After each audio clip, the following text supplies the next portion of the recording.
আপনারা দেখছেন TVN 24 news network. সবশেষ আপডেটে স্বাগত জানাচ্ছি আমি শোয়েব আক্তার।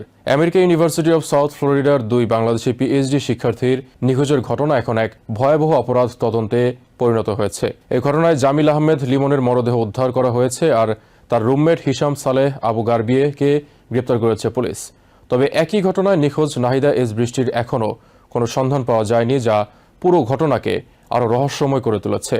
পুলিশ জানিয়েছে শুক্রবার ফ্লোরিডার হাওয়ার্ড ফ্র্যাঙ্কল্যান্ড ব্রিজ এলাকা থেকে লিমনের মরদেহ উদ্ধার করা হয়। এই ঘটনার পর স্থানীয় কমিউনিটিতে ব্যাপক চাঞ্চল্য সৃষ্টি হয়েছে। তবে তার মৃত্যুর সঠিক কারণ এখনও জানা যায়নি এবং ময়নাতদন্তের রিপোর্টের জন্য অপেক্ষা করা হচ্ছে। এই মামলার কেন্দ্রীয় সন্দেহভাজন হিসেবে উঠে এসেছে লিমনের রুমমেট হিশাম আবু গারবিয়ে। পুলিশ জানায় শুক্রবার সকালে একটি পারিবারিক ও গার্হস্থ্য সহিংসতার কল পাওয়ার পর তারা লেক ফরেস্ট এলাকায় তার বাসায় যায়। সেখানে গিয়ে পরিবারের সদস্যদের নিরাপদে সরিয়ে নেওয়া হয়। পরে হিশাম নিজেকে ঘরের ভেতরে আটকে রাখে, ফলে সোয়াট টিম ডাকা হয়। কিছু সময় পর তিনি আত্মসমর্পণ করেন এবং তাকে গ্রেপ্তার করা হয়। তার বিরুদ্ধে একাধিক গুরুতর অভিযোগ আনা হয়েছে। এর মধ্যে রয়েছে গার্হস্থ্য সহিংসতা, হামলা, অবৈধভাবে আটকে রাখা, প্রমাণ নষ্ট করা, মৃত্যুর তথ্য গোপন রাখা এবং মৃতদেহ অবৈধভাবে সরানোর অভিযোগ। তদন্তকারীরা ধারণা করছেন তিনি একাই এই ঘটনার সঙ্গে জড়িত থাকতে পারেন, যদিও ঘটনার উদ্দেশ্য এখনও পরিষ্কার নয়। তদন্তে আরও জানা গেছে হিশামের অতীতেও অপরাধমূলক রেকর্ড রয়েছে। 2023 সালে তার বিরুদ্ধে হামলা ও চুরির অভিযোগে মামলা হয়েছিল। একই বছরে তার বিরুদ্ধে পরিবারের পক্ষ থেকে গার্হস্থ্য সহিংসতার অভিযোগ করা হয়। আদালতের নথিতে দেখা গেছে একটি ক্ষেত্রে নিষেধাজ্ঞা জারি হয়েছিল। জামিল লিমন ও নাহিদা বৃষ্টি দুজনই 27 বছর বয়সী বাংলাদেশি শিক্ষার্থী এবং একই বিশ্ববিদ্যালয়ে পিএইচডি করছিলেন। লিমন ভূগোল, পরিবেশ বিজ্ঞান ও নীতি বিষয়ে গবেষণা করছিলেন এবং জেনারেটিভ এআই ব্যবহার করে ফ্লোরিডার পরিবেশগত পরিবর্তন নিয়ে কাজ করছিলেন। অন্যদিকে নাহিদা কেমিক্যাল ইঞ্জিনিয়ারিংয়ের শিক্ষার্থী ছিলেন।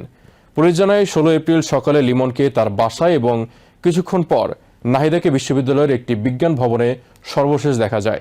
এরপর থেকে তাদের ফোন বন্ধ হয়ে যায়, যা তদন্তকারীদের মতে অস্বাভাবিক আচরণ। পরদিন 17 এপ্রিল এক পারিবারিক বন্ধু তাদের সঙ্গে যোগাযোগ করতে না পেরে বিষয়টি পুলিশকে জানায়। এরপর নিখোঁজ মামলা দায়ের করা হয় এবং তদন্ত শুরু হয়। কয়েকদিন পর পুলিশ তাদের এন্ডেঞ্জার্ড হিসেবে ঘোষণা করে। তদন্তে আরও উঠে এসেছে লিমন ও নাহিদার মধ্যে আগে ব্যক্তিগত সম্পর্ক ছিল এবং তারা ভবিষ্যতে বিয়ের বিষয়েও আলোচনা করছিলেন। তবে তারা তখন পড়াশোনার দিকে বেশি মনোযোগ দিচ্ছিলেন। এদিকে নাহিদা বৃষ্টির খোঁজে ব্যাপক অভিযান চালানো হচ্ছে। পুলিশ ডাইভ টিম ও মেরিন ইউনিট ব্যবহার করে হাওয়ার্ড ফ্র্যাঙ্কল্যান্ড ব্রিজের আশপাশে অনুসন্ধান চালাচ্ছে। এছাড়া বিভিন্ন স্টেট ও এলাকায় অনুসন্ধান বিস্তৃত করা হয়েছে। বন্ধু ও পরিবারের সদস্যরা জানিয়েছেন দুজনই খুব নিয়মিত ও দায়িত্বশীল ছিলেন। তাদের হঠাৎ করে যোগাযোগ বন্ধ হয়ে যাওয়া স্বাভাবিক নয়। নাহিদের পরিবার গভীর উদ্বেগে রয়েছে। তার ভাই জানিয়েছেন পুরো পরিবার ভেঙে পড়েছে এবং তারা দ্রুত তার সন্ধান পাওয়ার অপেক্ষায় রয়েছে।